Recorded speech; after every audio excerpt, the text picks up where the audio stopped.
حضرت عمر بن خطاب رضی اللہ تعالیٰ عنہ سے روایت ہے کہ رسول اللہ صلی اللہ علیہ وآلہ وسلم نے ارشاد فرمایا، تمام اعمال کا دار و مدار نیت پر ہے، اور ہر عمل کا نتیجہ ہر انسان کو اس کی نیت کے مطابق ہی ملے گا۔ بسم اللہ الرحمن الرحیم۔ رسول اللہ صلی اللہ علیہ وآلہ وسلم نے فرمایا، ساری امت جنت میں جائے گی سوائے ان کے جنہوں نے انکار کیا۔ صحابہ نے عرض کیا، یا رسول اللہ صلی اللہ علیہ وآلہ وسلم، انکار کون کرے گا؟ فرمایا، جو میری اطاعت کرے گا وہ جنت میں داخل ہوگا، اور جو میری نافرمانی کرے گا اس نے انکار کیا۔ صحیح بخاری حدیث 7280۔ روزانہ حدیث سننے کے لیے ہمیں فالو کرنا مت بھولیں۔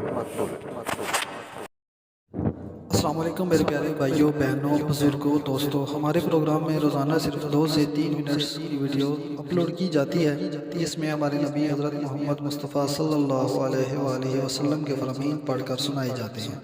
یہ ہماری ایک چھوٹی سی کاوش ہے، اللہ پاک ہماری مدد فرمائے، آمین۔ اگر آپ اس پروگرام کا حصہ بننا چاہتے ہو تو سبسکرائب کے بٹن پر پریس کریں اور بیل آئیکن کو کلک کریں تاکہ آپ کو روزانہ کی بنیاد پر اپلوڈ ہونے والی نیو ویڈیوز حاصل ہو سکیں۔ جزاک اللہ۔